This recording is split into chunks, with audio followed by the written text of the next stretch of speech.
I believe that at the heart of the series are very two universal and relatable themes, the kindness of strangers and the importance of a goodbye. The kindness of strangers, I think, is pretty miraculous. It's like the first lesson she learns on screen that we see is this older, strange man offering to take her to another location, which is sort of rule one of being a child. Don't do any of those things. Talk to, go with, like engage with any of those options.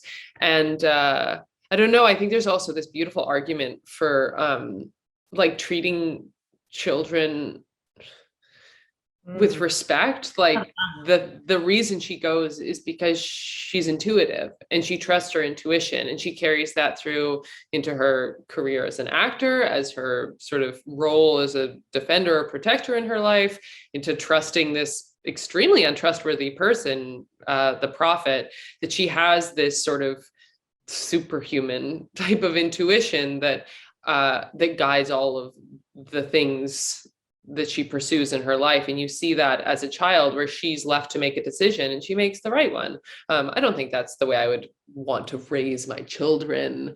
Just like follow your gut, baby. Although maybe that is the right way. But yeah, I think there's a really beautiful argument for trusting strangers. That, I mean, in the year 20, they still have this rule of don't trust strangers. So it's like people have to pierce the bubble with their kindness or something, because people are, I don't know, there's such an argument for kindness, but there's also so much reason to be wary and fearful of outsiders in the show. And then the importance of goodbyes. I mean, Kirsten as a child doesn't get any goodbyes. She doesn't get to say goodbye to Frank. She doesn't get to say goodbye to Jeevan. She doesn't get to say goodbye to her parents, to Arthur, to Tanya. She doesn't get closure in her life, and it haunts her. And I think in the vacuum where closure should be, the vacuum it creates is like building a narrative about what all of these unorganized events mean. And I think for her, she created a narrative where she was sort of the architect of destruction in her life. And she was the reason that Frank died, and she was the reason that Jeevan left. And it was through her, and through the lack of goodbyes, that her life had sort of unfolded and people had been harmed in such a sequential way. And I think that's this argument. I'm not sure when this runs, but there's an episode in the middle of the show that allows her to go back and bear witness to the events of her life without her narrative imposed upon it, and to say a goodbye, at least by being present. And it like shifts her after that, and it gives her identity like a shape and a form that I think she was searching for a long time. Absolutely. And I think too, like Alex tells Kirsten that the prophet says that, you know, adults are liars, or not adults, but, you know, well, adult people, survivors are liars, and post-pans are free of trauma. But for me, that episode that you're talking about kind of is a testament to our ability at any age or any stage to face our trauma and start kind of going to, you know, healing. And it kind of, for me, is the first time you see this kind of contradiction of that idea of trauma being something that holds us back, and seeing that, no, we can free ourselves of it. If given the right environment, or trusting ourselves enough to kind of go down that path. And it was beautifully and really, really healing to watch also, I think. Yeah, I think that there's something interesting about the Tyler thing, which is like, those are just two children who experienced chaos without order, and in their making order of it in their child brains, settled on a certain narrative. And Tyler settled on adults are evil, And Mhm. Kirsten settled on, I am I am like this sort of explosive, dangerous force in my own life, and I need to keep people safe from me. And yeah, there, and then she gets the opportunity to revisit, and so does he. But it is like these stories we tell ourselves as our child brains sort of unpack trauma and don't have the tools to, or the like, Yeah, distance to see the events. They just sort of make a something that seems sort of cohesive out of chaos. exactly. And I feel like and also Jeevan, I think, plays a huge part in that. And, Tyler didn't have a Jeevan, didn't have Yeah, someone looking out for him. And he kind of suffers from this Peter Pan syndrome that yeah. is heartbreaking in a way. And I think too, the interpretation of text in this show, these two people read the same comic book, and the way they even interpreted that, the way that Kirsten was able to kind of see through the characters and interpret them in a different way than Tyler, because he didn't have those resources, those tools, like you said, is another layer upon layer in this show. Yeah, it's a very dense show, and there's Love it. I mean, this is all stories. Young Kirsten says that acting is what she loves most. Mhm. As an actor yourself, playing a character who holds performance so near dear to her heart, but also, as we found out in that very, poignant episode, also has a very complicated and heartbreaking relationship with performance as well. Was it freeing or difficult, or how was it stepping into her shoes? Uh, like as an actor?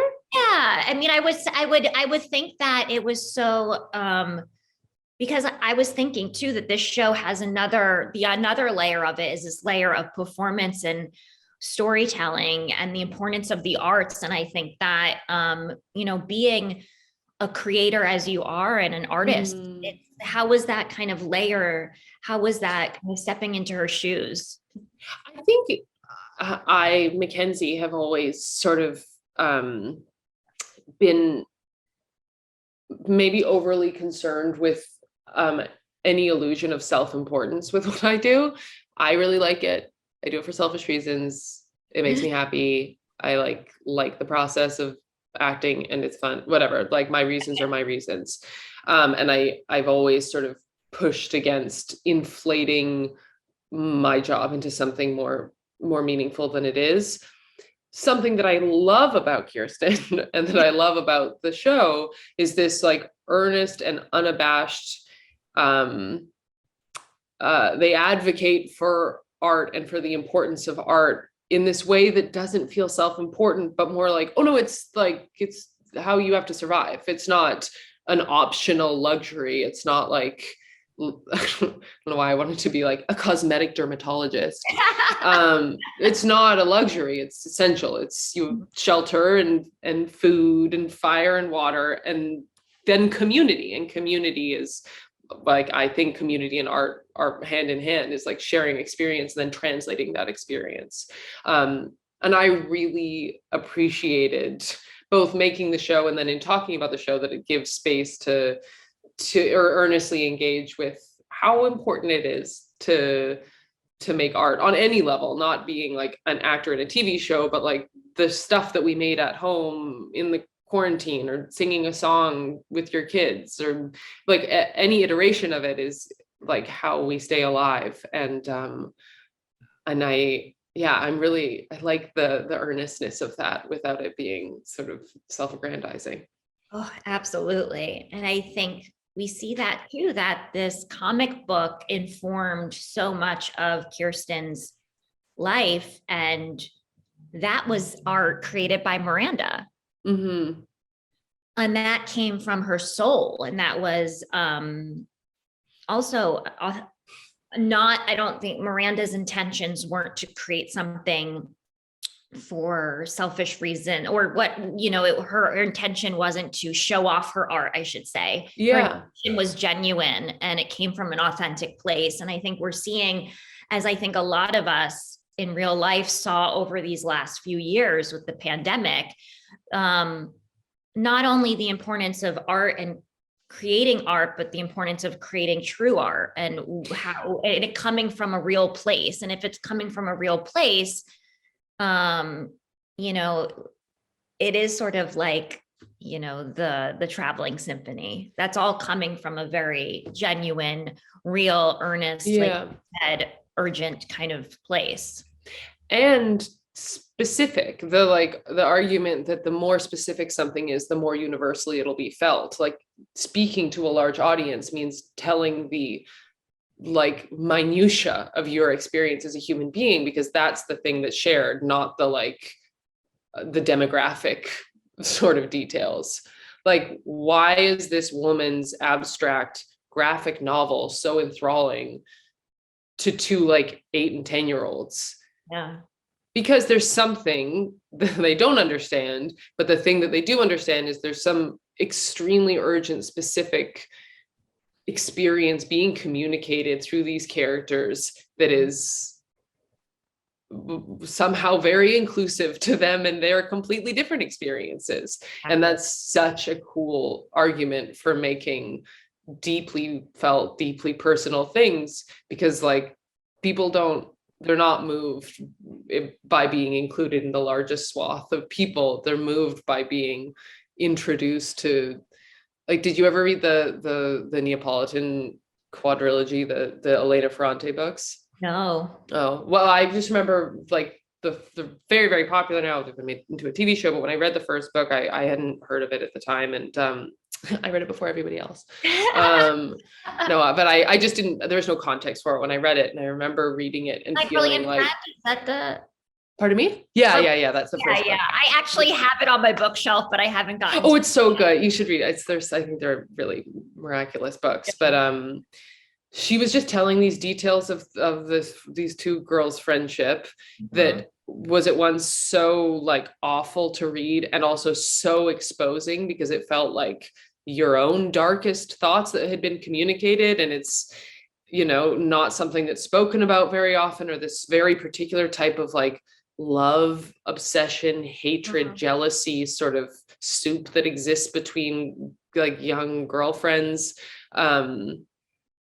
But in the specific, it became this phenomenon because so many women were like, oh, or people were represented by this like really specific Neapolitan story between these two very specific characters. Anyways. No, that's so true. I have actually I'm reading Three Women right now. And that sort of, it's kind of like, I think that when you can read it, when you can see it, when you can hear it, and you can start sort of feeling not so alone in your experiences, especially as women, especially when it comes to kind of those relationships that we can't necessarily put our finger on, but we can feel. And I think that this is what this show does so brilliantly. This show in itself is Station 11. I mean, it is the comic book, and we can, and we can interpret it. I think that millions of folks are going to interpret this series in different ways, because it's going to, you know, for me as a storyteller, as someone who the arts have saved my life, you know, it's just beautifully done. And last but not least, because I don't want to take up too much of your time, Mackenzie, you're absolutely lovely. Thank you so much for just chatting with me today. I just would love to know, I like to ask this question, but what has playing this character taught you most about yourself and this whole journey, Station 11 journey? Oh, God, I need a cigarette. It was really intense. It was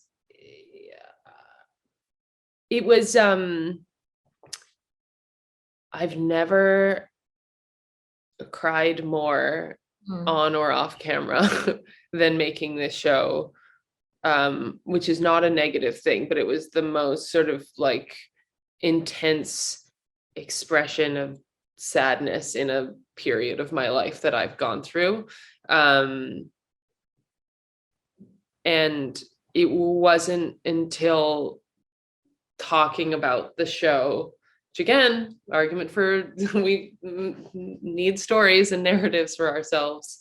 It wasn't until talking about the show that I feel like I've understood the last few years of my life. Like the show was part of my pandemic experience. It wasn't a processing, but this part of it has weirdly been like, I've had to find a narrative to string all my experiences together. And it's been like really healing in a strange way that feels sort of stupid to admit in press, but it does feel like really nice to be able to, I guess, because I'm treating it like the end. I'm like, and that was that period of my life, instead of like I'm in the middle of, you know, a long journey. Yeah, I don't know if there's one specific thing other than it was an incredibly sort of meaningful event in my life that was both like catharsis and sort of reopening things. And it was really like sharp. The whole experience was like intense expressions of feelings. And now I feel like it's whole, like I can tie it all up, and I'm very grateful for that. Oh, thank you for sharing that. That's beautiful. And it sounds like it was a really important, intense, but important and experience. And thank you so much. Thank you for giving us Kirsten. And I think she's going to help a lot of people through processing what has happened and what is still happening. And just thank you so much.